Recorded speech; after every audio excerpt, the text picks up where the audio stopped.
Welcome. You've tuned into Living the Miracle with hosts Michael and Raphaelle Tamura. You were meant to live a joy-filled life, and you most certainly can.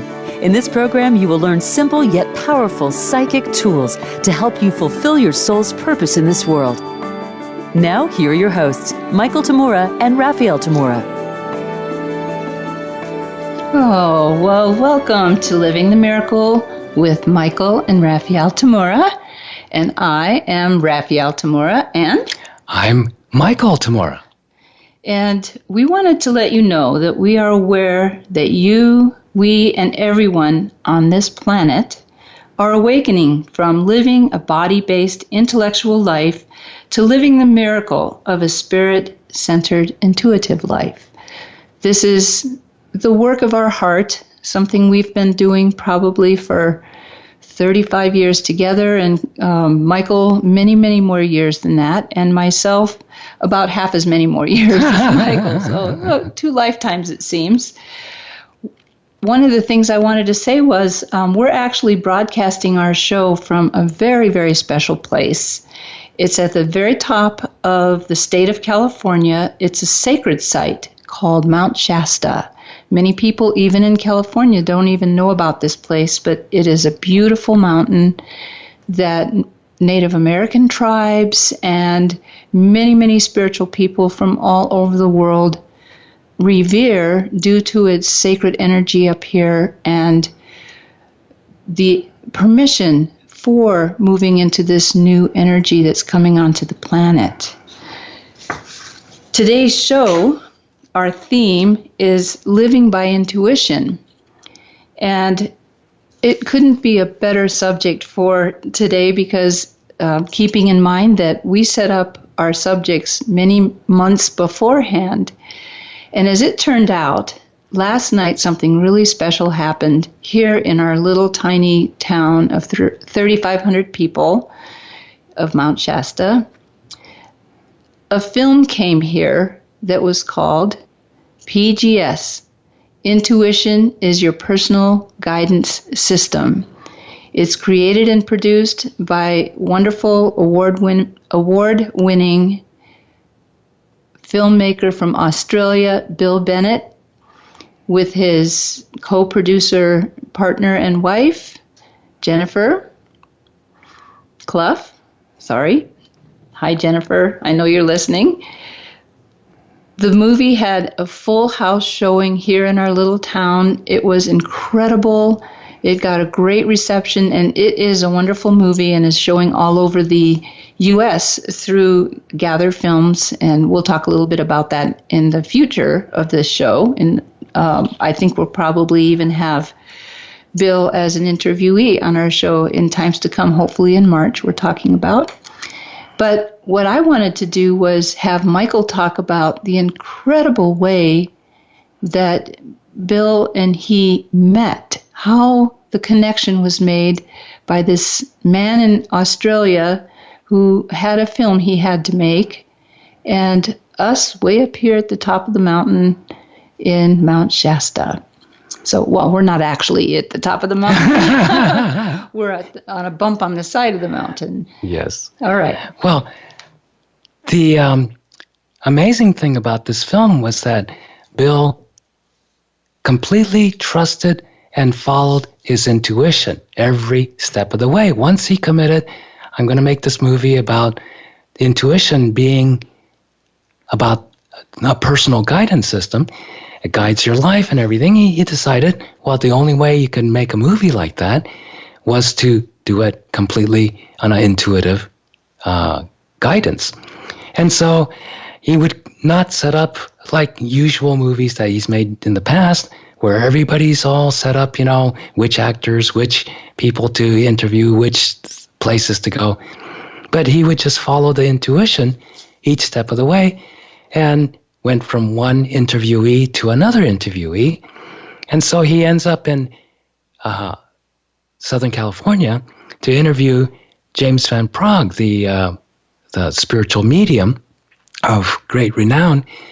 And at the end of the great interview that he had with him, he's walking out the door and he goes, James goes, where are you going next? And he said, well, we were thinking about going to Mount Shasta, a place called Mount Shasta, because we love it there, and it's a beautiful place, sacred place. But not sure if we can do that or not. And Bill and his wife Jennifer were talking about the night before. Jennifer was saying, "Gee, wouldn't that be nice to be able to take a little detour and go to Mount Shasta?" And Bill had told her, "Well, if we had an interview or something there, we can do that, but we're on a very tight schedule otherwise. It's at the other side of the state." And so then James goes, "Well, if you're going there, make sure you look up Michael Tamura, and you should interview him." And of course, Bill had never heard of me at that point, didn't know who I was or anything. And he just goes, "Okay." And gee, they were just talking about Mount Shasta. Now here's an interviewee that's being recommended, and by this person who he had a great interview with. So he better go up to Mount Shasta. He calls, and of course I've never heard of Bill Bennett, and he calls, and the first thing I notice is he's just surrounded by these beautiful, bright angels all around him as soon as I hear his voice saying hello. And I'm not sure if he even introduced his name at that point yet, but I said, "Oh, you're surrounded by all these angels." And he kind of pauses and, okay. And he starts to tell me that why he's here. And I said, "Well, just come on. If you're here, just come on over." And because instantly we knew each other. And I'm sure everybody listening today has had at least a few experiences like that, where you meet somebody who's on a conscious physical level, they're a stranger. You've never met them before. You don't know supposedly anything about them. But the minute you're introduced to one another, the minute you meet each other, accidentally, quote unquote, on purpose or not, you recognize, gee, and some of you might go, "Gee, don't I know you? Have I met you somewhere before?" And things like that, because they're not aware that they're living by intuition. And this is the topic of today's discussion, is living by intuition. Why is that so important? Well, first of all, to kind of do a little recap on what's intuition, well, it's as simple as your inner knowing. Every one of us has an inner knowing, but a lot of times we don't trust it, or we dismiss it, or we ignore it completely. But we still have it. And once in a while, when you least expect it, sometimes it pops up, and I know this person. I know this person. And because you don't trust intuition, you might doubt it that you do know this person in spirit, but you might have never met this person, never even seen a picture of this person in this lifetime, but you have this inner knowing. Well, living by intuition is a necessity because each and every one of us is already living by intuition all the time. Every one of us is 100% intuitive. And the only difference between someone, say, like me, that other people consider to be highly intuitive, and someone else who says, "Oh, that's hogwash, I don't believe in that stuff." Or many of you who might be listening today going, "No, I believe in it. I'd like to be intuitive like you and other people I know who are highly intuitive, but what do I do to become more intuitive?" Well, that's the first step you have to kind of back out from, because if you say that to yourself, if you think, "Gee, I like to be intuitive or more intuitive, but I don't know how, and sometime when I learn how or get the right whatever, I'll get more intuitive." Look what you're doing. You're putting your intuition separate from yourself right here, right now, where you are, and the only place you could be, and putting it into an artificial future where you're not going to be able to get there. It's ever. like it runs ahead of you all the time. All the time, yeah. Yeah, like they say, tomorrow never comes, because when you go, "Well, yesterday I said today was going to be tomorrow, and now it's here." No, but tomorrow is still tomorrow. And it stays out there separate in your mind from yourself. So the minute you decide, I'm not intuitive now, but I'd like to be, you've separated yourself from your intuition, your soul, your inner knowing. Now, Raphaelle and I were talking earlier, and she mentioned that in the movie, Bill had made a comment, right, that struck you as really important for people to hear. Oh, yes, indeed. He was talking about where, while he was in the process of making the movie, that every time he interviewed someone, he became more and more aware that he was supposed to look at himself, and he was quite resistant to looking at himself. And to the idea of intuition, living by intuition. Yeah. Right, because it seemed like something that couldn't work in the quote-unquote real world. Real world. So why are so many people, Michael, resistant to using their intuition? Well, this is, okay, intuition on a very, very basic, simple level, inner knowing. What's so difficult about that? Or why would anybody be resistant? Well, no matter what the form of resistance is, when you're resisting something, there's fear. There's never resistance of any kind whatsoever about anything without fear. And so the minute you realize, oh, I'm resisting looking within myself. I'm resisting following intuition. I'm resisting going there, right? Then you know, oh, I'm afraid. The next question then would be, why are you afraid? Just like Raphaelle said, why are so many people afraid, resistant to using intuition, trusting their intuition, following their intuition? Well, exactly what she was saying that Bill said in the movie is he was resisting looking inside of himself, looking at himself, who he was. And that's where the fear of intuition really comes, because the minute you turn inward, okay, the opposite of turning inward is turning outside. That's why I was mentioning if you put intuition outside of you, in the future is outside, in the world is outside. So look at how many people in the world chase their dreams in the world out there. I want to be a movie star. I want to be a politician. I want to be a banker. I want to be wealthy out there in the world. I want to accomplish whatever's out in the world. And that's okay, because there are many souls who are at developing that level of their abilities and awareness and everything, and they have to go through that.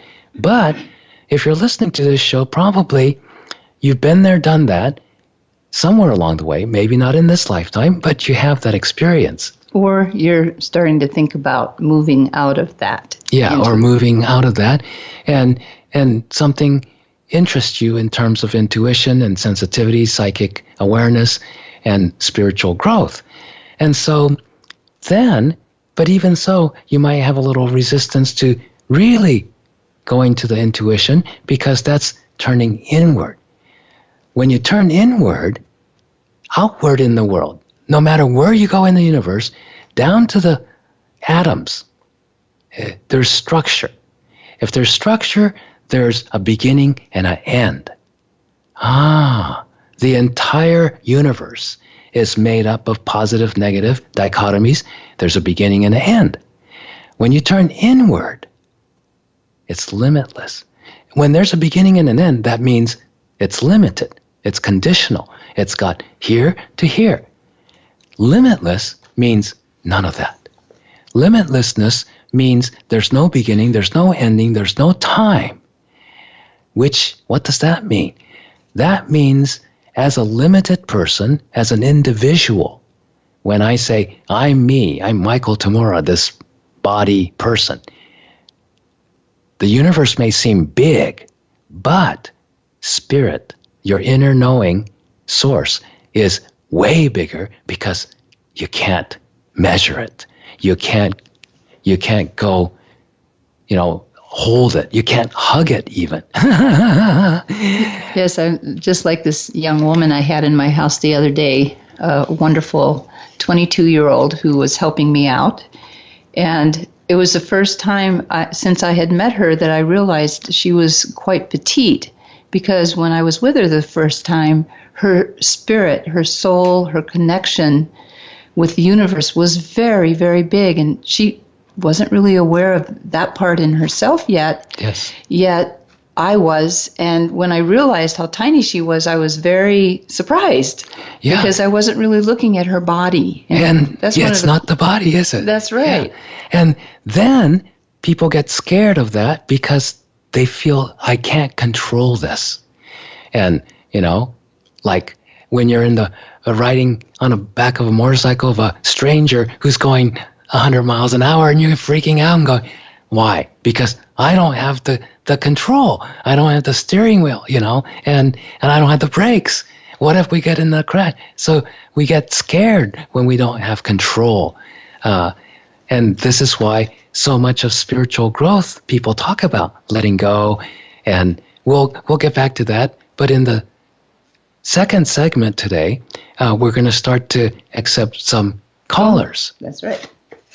Do you have? Yes, and I think it will come on the recording in between. But if you would like to call and ask about your own intuitive experiences or why you're resistant to using your intuition, either way, the number is 888-346-9141, and you'll probably be put on hold at first, and we'll see if we can get you through on the lineup of calls that come in. And during the break, if you haven't already, please go check out our website, www.michaeltamura.com. That's Michael, T as in Tom, A-M as in Mary, URA.com. And just a quick announcement about that, within the next few days, we will have a new website up. Finally. So we're very excited about that. Yes, and go to the events calendar, and you'll be able to see the upcoming events and everything. And do you have the information about the next event? Because we will cover your intuitive living very much. Yes, we will, and we'll announce that a little bit later here in the show. Hey there. Thanks for listening to the show. If you're ready to take the next step on your spiritual path, develop your intuition, heal your spirit, and fulfill your life's purpose, please visit livethemiracle.com, our learning sanctuary for the soul. All right, welcome back. This is Raphaelle. And we thought before we would answer the callers that are calling in, that I would tell a little intuitive story. It's one of my favorite. It's a small story, but this was one of the ways I was learning at that time about using my own intuition. And this follows a lot of the steps of intuition as well.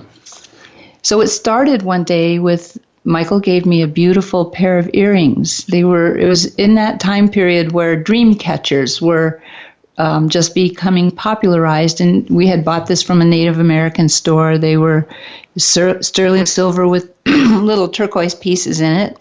I love these earrings. And about 6 months after he gave them to me, I lost one of them. And I was really upset about it because I love these earrings, especially since Michael gave them to me. And so at the same time, we had a new puppy. It was about 1992, and it was our Akita dog, Aiko. And she was still at that stage in her puppyhood where I had to get up 3 or 4 times a night to take her outside to go to the bathroom. So she had awakened in the middle of the night one night, and I was still having to carry her down the stairs. She was like a sack of potatoes. She was so big. And we went outside, and it was pouring rain. I had my nightgown on, and I had to put my jacket over. It was pouring rain outside. It was when we were living in the Sacramento area, and it was cold. And I put her down outside, and instead of going to the bathroom like she was supposed to, she ran over and grabbed her Frisbee. And I just got this intuitive hit. I know it's 2 a.m. I know I'm freezing cold. I've got an umbrella to try and keep me dry. So I'll go ahead and throw the Frisbee in the rain for this little puppy because she seems to need it. So I threw it around for a few minutes, and I made a wild throw that went over our small swimming pool we had at the time, and it landed behind the swimming pool. Well, Aiko, our dog, our puppy at the time, ran around the pool, went to it, and then she nosed aside the little Frisbee, and she was looking at something, and she kept looking at me like, come here. She was beckoning me over. So I went over there, and she's going, look, look. And I said, what? And I pushed a rock aside because there were rocks on that side of the pool, and there was the earring, just as I had wished for. I had wanted to get that earring back. I wasn't ready to let go of it at that time. And this little tiny miracle, had I not followed the steps of, we were out in the rain, let's just go inside if you're not going to go kind of thing. Rather than following that thought, I followed the intuitive hit that, let's go ahead and throw the Frisbee around in the rain. What is it going to hurt? Exactly, and you didn't know what's going to happen. But yes. That's the thing about intuition and following intuition is usually, that's my experience too, you don't know what's going to happen. But we got several callers, so why don't we talk to Ryan from Sacramento. From one of our old home places. Yes, that's where, close to Sacramento, south of Sacramento, is where this story that Raphaelle just told comes from. It was a little suburb called Elk Grove. Yes. So Ryan, are you on the line? I am. Hi, I'm so excited to talk to you both. Hi, Ryan. And do you have a specific question, or would you like us to just take a look at you and talk a little bit about your abilities and where you are with things? Well, I have this question that sure. I have not been able to read that well for myself. It seems so much easier to read another than it is to read oneself, and I seem to be stumped somewhat on this huge life decision. And I've had a calling to be a priest since I was around 11. Yes. And I was raised Roman Catholic, so that was impossible.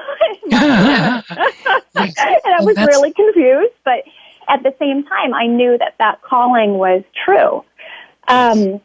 But I just didn't know how that calling was to be carried out. So, I work as a youth minister part-time. I also work as an intuitive as well. I've been working as an intuitive counselor for the past, 8 or 9 years. Fantastic. And I am just converting to become Episcopal, and I'm in the process of discernment, actually, for the Episcopal priesthood. So I'm considering that, but at the same time, I'm wondering, if the parallel path of carrying out my calling outside of the church is equally or even more strong than within the church. So it's a very interesting thing to see these two paths. Could you speak to absolutely. both of those possibilities? Yes, because you're very clear. It's interesting that, part of your question has to do with this question of discernment. There's one type of path you can take, and there's the other type of path. And within your own self, you have a little stronger aspect to what you're doing, and you're already a minister, but not in a traditional Orthodox kind of a church. And your light, the saying, you are the light of the world, right? Yeah. And you are, and this is what you're practicing. You're becoming brighter and brighter in this world because you're very, very intuitive, and you always know when your intuition is happening rather than the voice of all kinds of thoughts in your head, is that you're totally certain. You're certain, okay, this is it. And you know that that's true for you to follow your own path that doesn't have to be in the structure of an Orthodox establishment.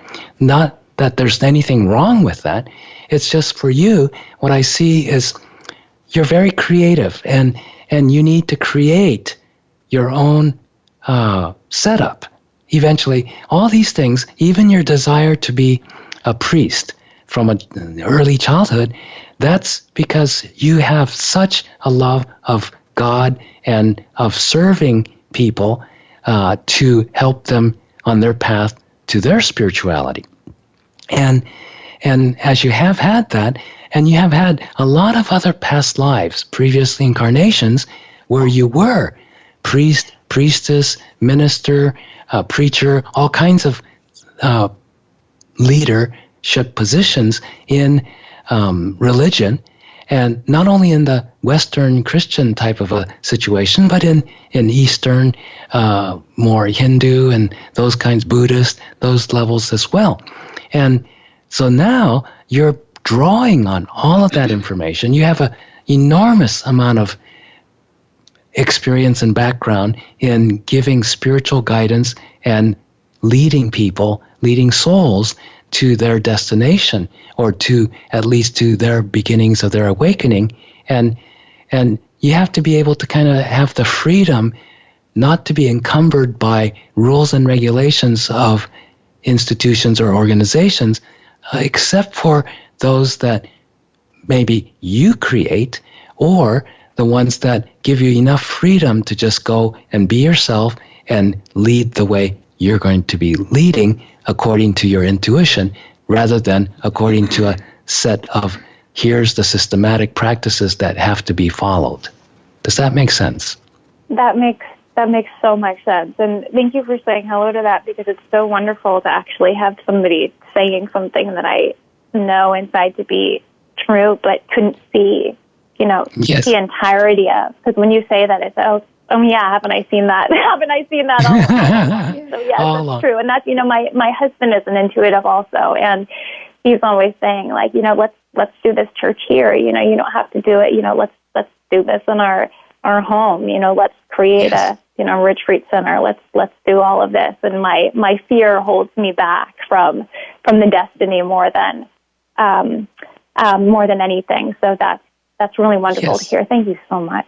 You're very welcome. Thank you for calling. Thank you, Raphaelle. Yes, you're welcome. Right. Let's see. We have another caller. It is Christina from Ottawa, Canada. Canada. Hello. Hi, Hello there, Christina. Hi. Thank you for taking my call. Yes. You're welcome. We have enthusiastic callers, which is great because your enthusiasm gets you through to a lot of things that you need to get to in life. But tell us, do you have a particular question, or would you like us to just give you some communication? I would love to just be totally open and receive any words of wisdom from you both. Okay. Well, we'll take turns. You want me to go first? Okay. Well, Christina, you're also a leader in terms of helping and guiding people, souls, in their awakening process, in their intuitive awakening process, in their psychic development.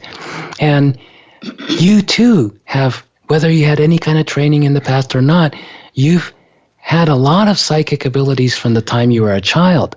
And one of the difficulties, you would be a great example for many people, because when you're very psychic and you're aware of so much stuff that other people around you don't recognize yet, and they can't validate it because they're not quite looking at that, you would pick up on other people's feelings, and you would pick up on a lot of people's thoughts, and plus you're very clairvoyant. Do you know what clairvoyance is?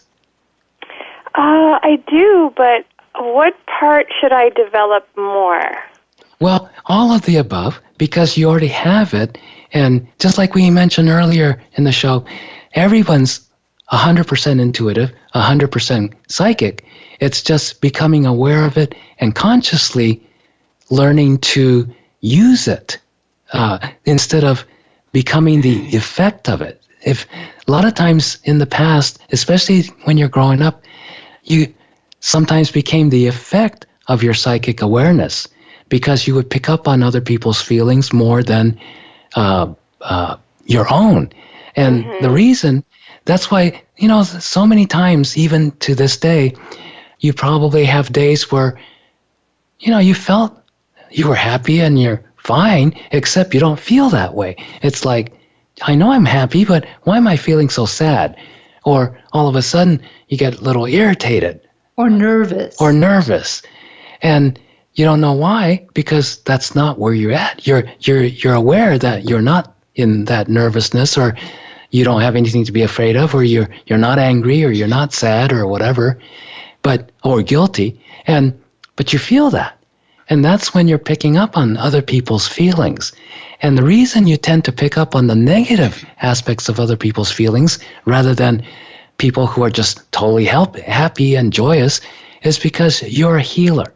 You care about people. You want to see everyone be happy. You want everybody to be well. And so, especially those you care about the most, you tune into them psychically, intuitively, and you pick up on where they're at and why you're tuning into those people, because there's something going on and they're a little bit in distress, or they're upset, or they're not feeling well, or something. And that's why what you get back, like a feedback, even if they don't say anything, even if they're not even aware they're not feeling very well, you start to feel what they're going through.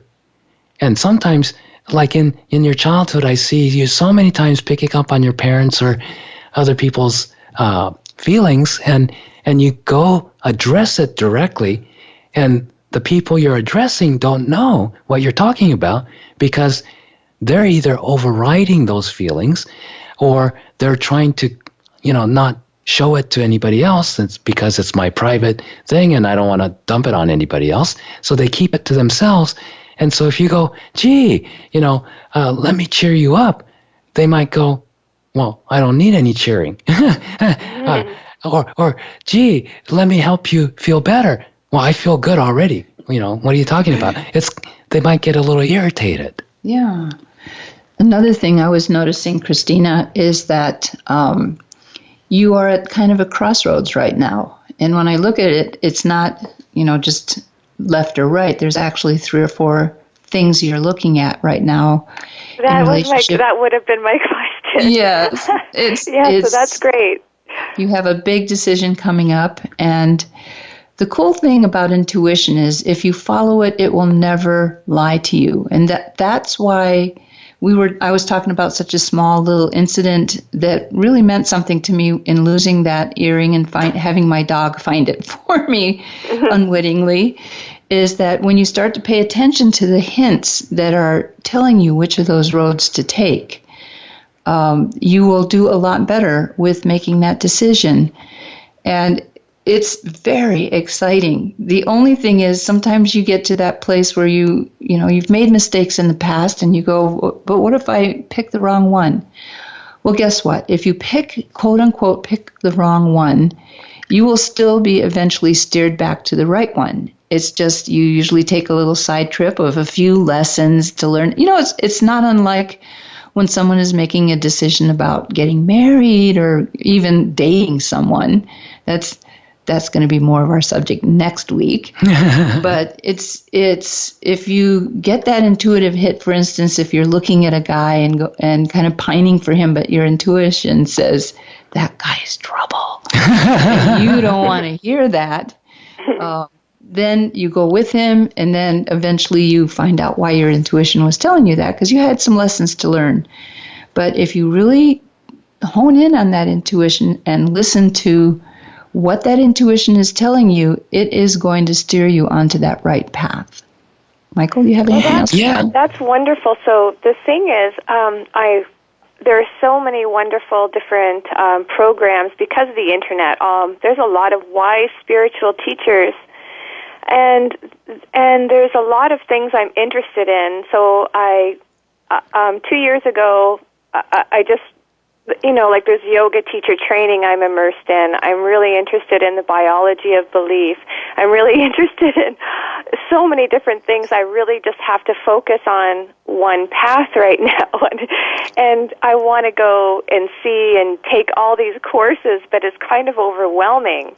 Yes. Well, we're coming up to a break, so we're going to keep that real short. But first thing, just like Raphaelle said, you have to look within yourself, and it's great for you, it's especially great to be excited about all these different learning possibilities. And it's not that you have to shut everything else out, but you're absolutely correct that you need to be on your path. And that's singular, but your interests could be multiple. Okay? So the first thing is you have to get to know yourself a little bit more and go, oh yeah, what am I here for? What's my part to fulfill in this life? And you'll start to get some answers. And when we come back from our break, we'll discuss this a little bit more after we hang up the phone and everything. And so stay tuned, and we'll come back to discussing more of this process that you're needing to go through. Okay? You and a lot of people, especially those who are looking at those decisions about what do I want to do with my life, which includes intuition. So it's first. Yeah. Because intuition, like I mentioned earlier, is turning within and accessing your true inner knowing. And without that, we're in doubt all the time. We don't know which is which and all that. So we'll get back to that.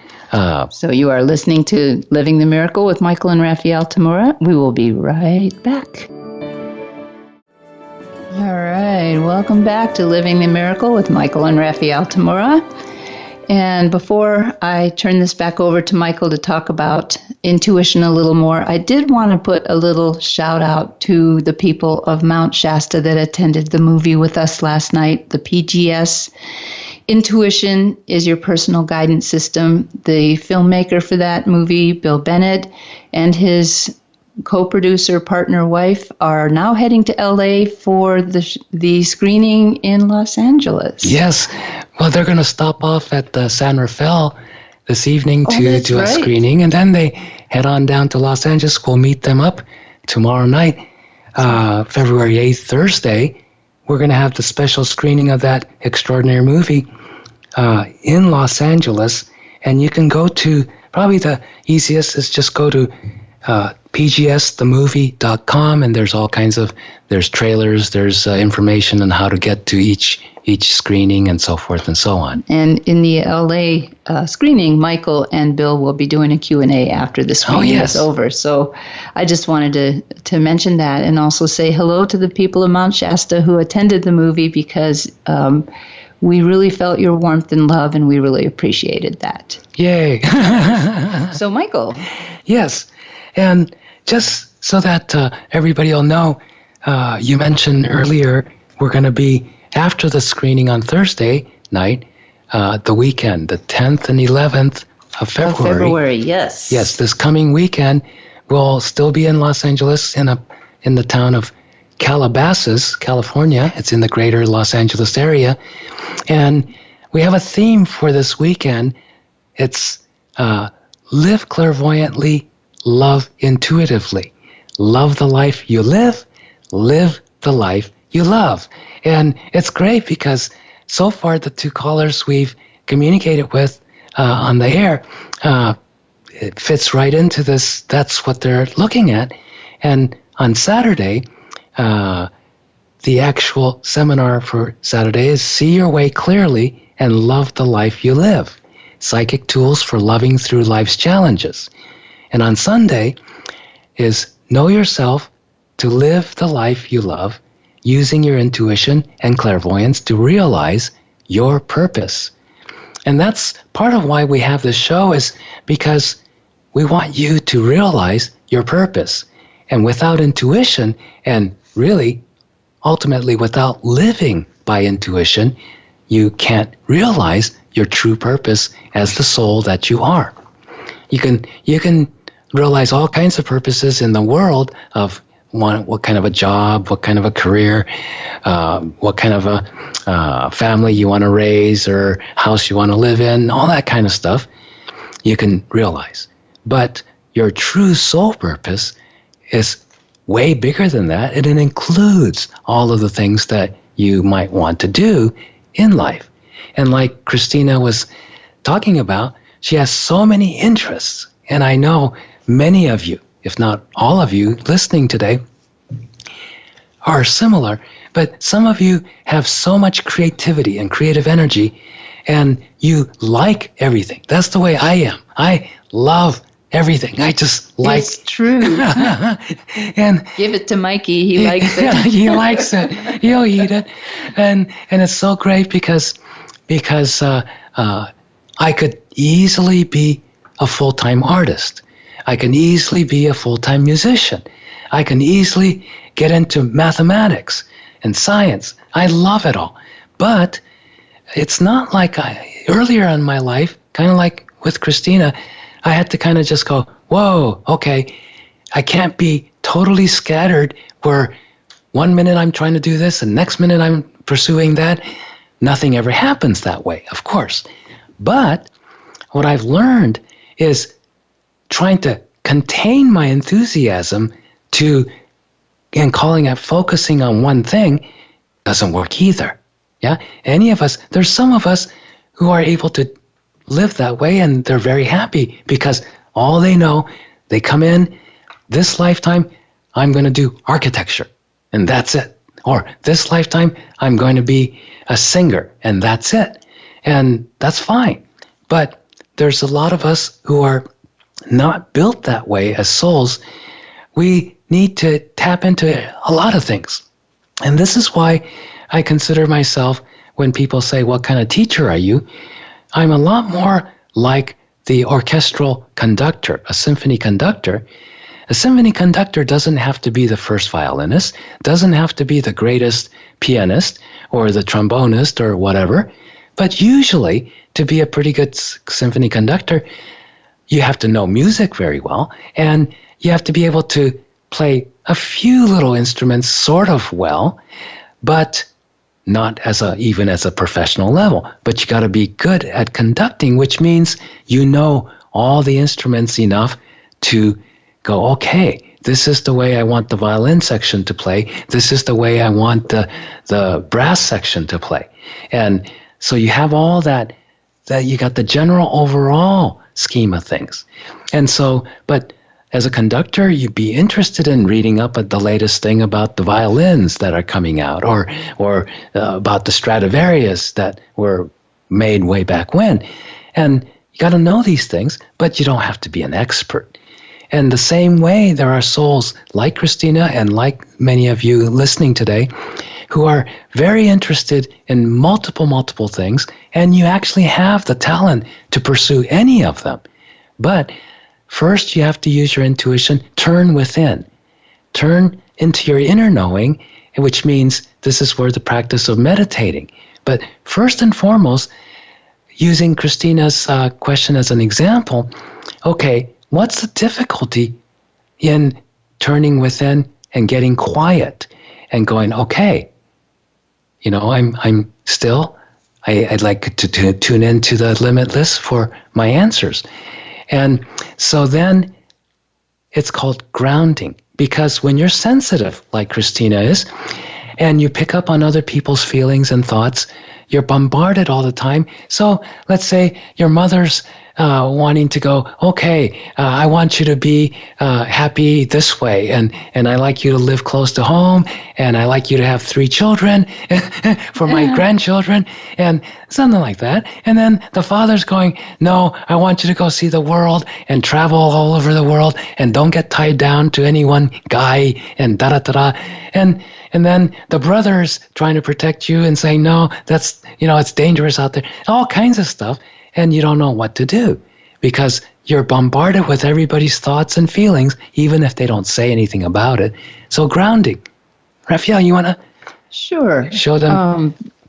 I'm going to keep this really brief because we'd like to get to the one more phone call too. Okay. It's what we call our foundation tool that we teach.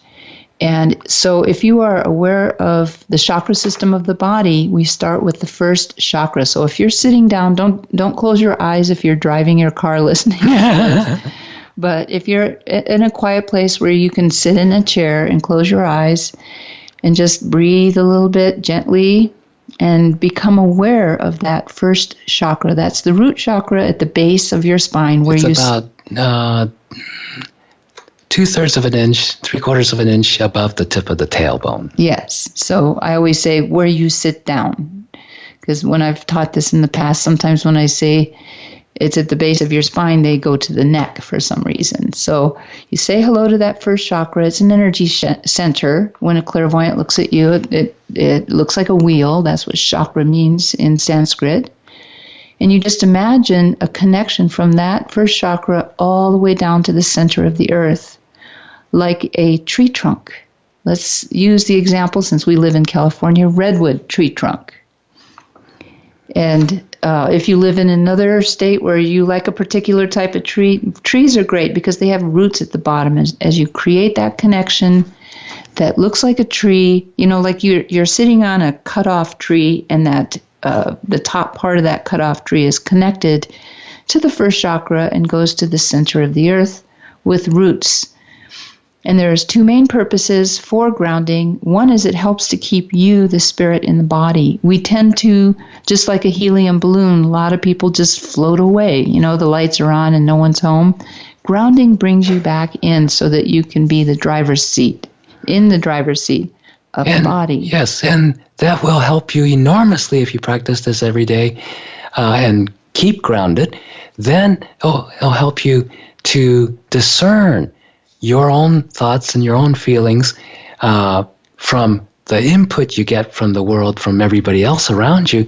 And especially the more psychic, more sensitive you are, the more intuitive you are, the more you tend to become the effect of this. And we'll get to that in another episode coming up.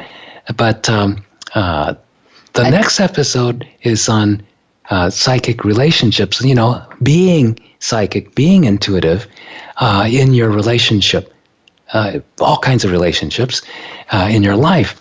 And that's going to be next Wednesday, February 14th, Valentine's Day. Gee. And right. Do we have time for one? Let's try a quick question here. A quick question from Margaret.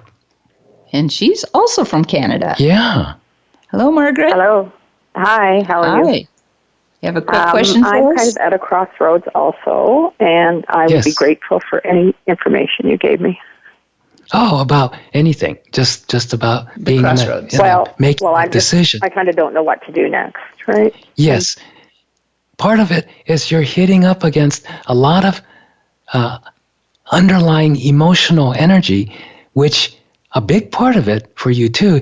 You're a healer, a natural healer, and you're kind of a heart healer. You tend to tune into people's issues of their heart and relationships and their feelings, and you tend to take on those people, especially men in your life, that you take on their grief and their sadness and their frustrations, trying to make them happier, trying to make them well. But no matter how much you take on of other people's energies and emotions and problems, it's not going to really help them, because they have to make the decisions. They have to decide where they'd like to go. And no matter how much you take care of them all the time, it might keep them afloat a little bit longer. But if they're sinking, they have to go through what they have to go through to find their way. Does that make sense? Yes, in the past. Yeah. Well, a lot of the past is coming out because you're about to take a new step. And before you can take that new step and make that decision, you have to go through this process we call a growth period. Yes. Where you release the old stuff that's been holding you back so that you could clearly make the new step. Yeah, we have a funny name for growth period. It's a gross, gross period, because sometimes it feels kind of gross when you're going through it. Yes, it's heavy. And you have to realize you're not heavy. You're a light person. You like to have fun. You enjoy life.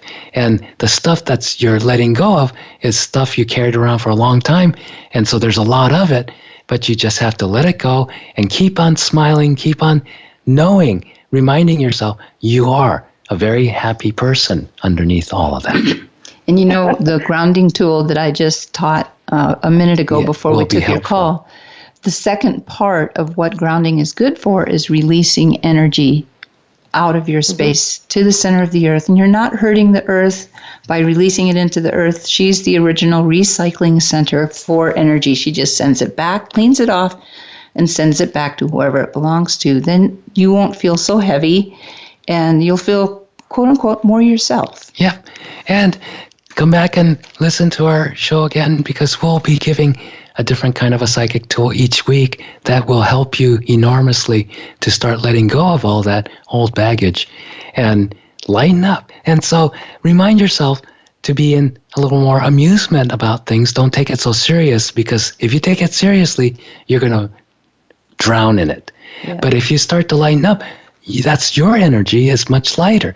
And then the heavy stuff you need to let go of will drop off of you. Yes. Laugh. When all else fails, laugh. Yes, we'll have a whole show on that too. All right. So join us again next week. Thank you for joining us today. We really enjoyed all of you tuning in. And next week, being psychic in a relationship will be the topic. On Valentine's Day. Yes. And we thank you very much for joining us today. Check out our website, www.michaeltamura.com. Go to our events calendar and see if there's an event close to where you are. Plus, we have a lot of teleclasses and teleseminars coming up, too, that you can join us on the phone. Yes, and remember that you are learning to awaken from living a body-based intellectual life to living the miracle of a spirit-centered, intuitive life, and you're learning how to do it. In every drop of rain awaits a rainbow, for every chance it has to grow.